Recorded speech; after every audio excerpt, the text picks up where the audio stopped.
La Chine traverse une transformation silencieuse qui pourrait bouleverser l'économie mondiale. Et ce que vous allez découvrir va complètement changer votre perception de cette superpuissance économique. En 40 ans seulement, la Chine est passée d'un des pays les plus pauvres au monde à une nation sur le point de dépasser la taille de l'économie américaine. Mais alors que le pays s'enrichissait, un phénomène étrange a commencé à se produire. Un phénomène qui pourrait silencieusement détruire tous ses progrès. Plus personne ne dépense d'argent. Aux États-Unis, le citoyen moyen dépense presque tous ses revenus, n'épargnant que 5% l'année dernière.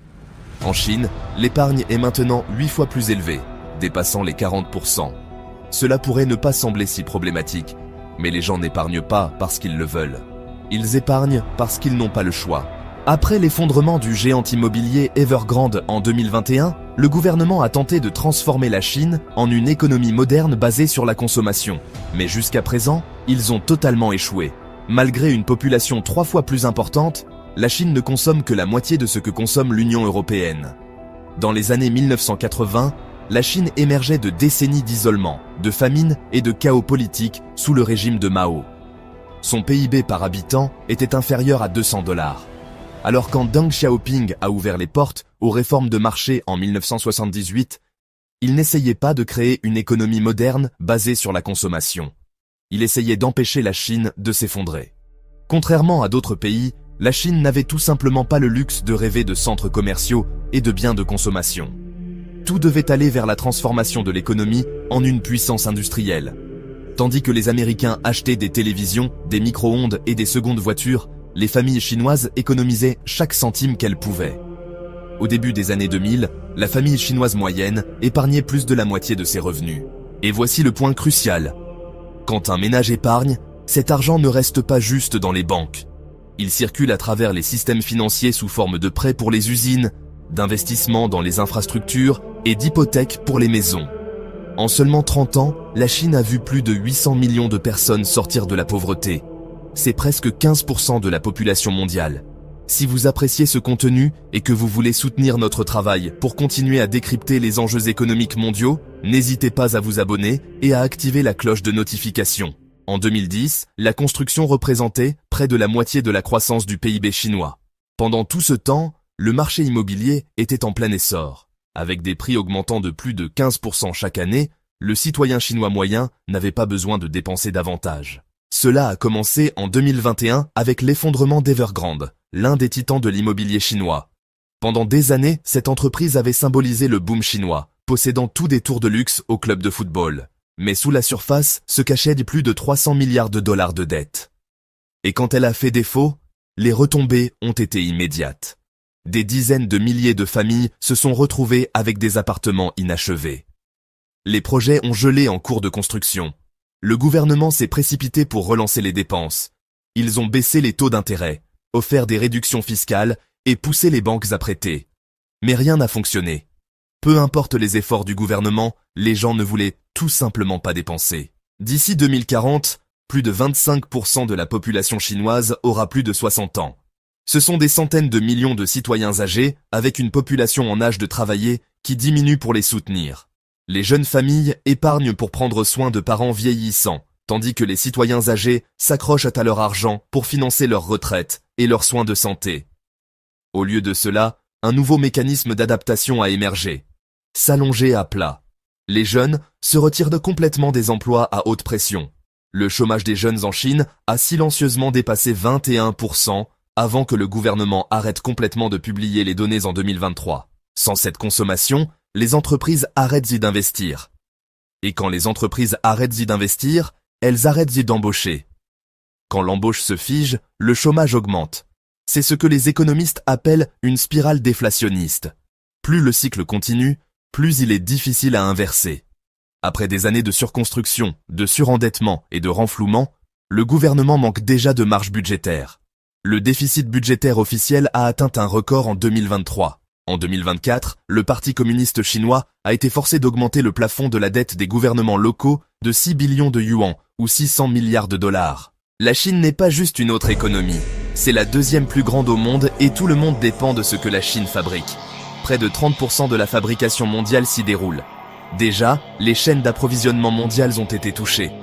Moins d'usines en fonctionnement en Chine signifie moins de pièces pour les fabricants en Allemagne, au Mexique ou au Vietnam. La Chine contrôle près de 70% des exportations mondiales de métaux de terres rares, des matériaux essentiels pour tout, des véhicules électriques et des semi-conducteurs aux équipements militaires. Pendant des décennies maintenant, leur économie a été un moteur de prospérité. Elle a sorti des centaines de millions de personnes de la pauvreté, transformé des terres agricoles en usines et est devenue l'usine du monde. Mais ce même modèle, construit sur l'investissement, l'épargne et la construction, se fissure maintenant sous son propre poids. Le gouvernement chinois fait face à un choix. Reconstruire la confiance en créant de vrais filets de sécurité sociale, en lâchant le contrôle économique strict et en déplaçant le pouvoir vers les ménages. Parce que voici la vérité inconfortable. Une économie aussi grande que celle de la Chine n'a pas besoin de s'effondrer pour causer une crise. Elle a juste besoin d'arrêter de croître. Et c'est exactement ce qui commence à se passer. Mais les solutions ne sont pas simples à mettre en œuvre. Créer un véritable système de protection sociale nécessiterait des investissements massifs que le gouvernement peut difficilement se permettre avec ses finances publiques déjà tendues. De plus, relâcher le contrôle économique va à l'encontre de la philosophie politique du Parti communiste chinois qui a toujours privilégié la planification centralisée. C'est un dilemme fondamental entre maintenir le pouvoir politique et sauver l'économie. L'ironie de la situation est frappante. La Chine, qui a construit sa réputation sur sa capacité à planifier et contrôler son développement économique, se retrouve maintenant prisonnière de ce même système de contrôle.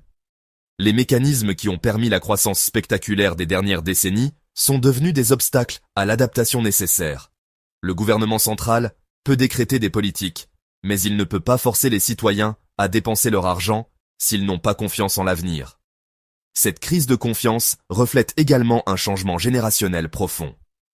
La génération qui a vécu la pauvreté extrême et qui était prête à tout sacrifier pour la croissance économique cède la place à une génération qui a grandi dans la prospérité relative et qui a des attentes différentes. Ces jeunes Chinois ne sont plus prêts à accepter les mêmes sacrifices que leurs parents.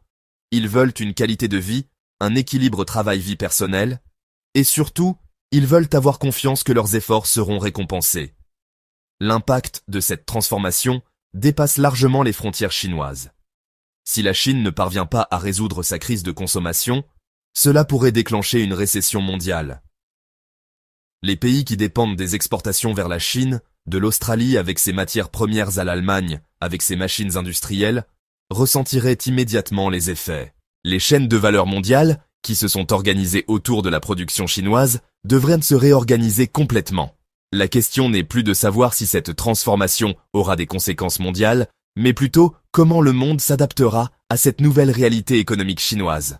Ce qui se joue actuellement en Chine dépasse largement une simple crise économique cyclique. C'est une remise en question fondamentale du modèle de développement qui a dominé les dernières décennies. Le monde entier observe avec inquiétude cette transition, car les leçons tirées de l'expérience chinoise pourraient redéfinir notre compréhension de la croissance économique moderne. D'autres pays émergents qui suivaient le modèle chinois d'investissement massif et d'exportation se demandent maintenant s'ils ne sont pas en train de construire les mêmes fragilités structurelles.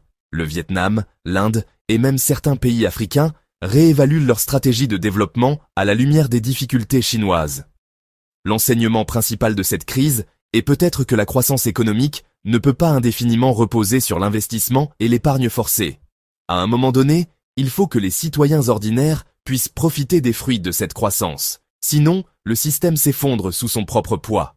La Chine nous montre qu'il ne suffit pas de construire des gratte-ciel et des usines, il faut aussi construire la confiance et le bien-être social. Pour la première fois depuis 40 ans, la Chine fait face à une crise qu'elle ne peut pas résoudre simplement en injectant plus d'argent ou en construisant plus d'infrastructures. Cette fois, la solution nécessite un changement fondamental de philosophie économique et politique, quelque chose de beaucoup plus difficile à accomplir que de construire une nouvelle ville ou une nouvelle ligne de train à grande vitesse. L'avenir de la Chine, et par extension l'avenir de l'économie mondiale, dépendra de la capacité du pays à opérer cette transformation sans perdre sa stabilité politique et sociale. C'est un défi sans précédent dans l'histoire économique moderne, et personne ne sait vraiment comment cette histoire va se terminer. Ce que nous savons, c'est que les décisions prises à Pékin dans les prochaines années auront des répercussions sur chaque coin de la planète, de votre supermarché local aux marchés financiers internationaux. La Chine a montré au monde qu'un miracle économique était possible. Maintenant, Elle doit prouver qu'elle peut éviter le piège qui accompagne souvent ces miracles, l'effondrement qui suit l'euphorie.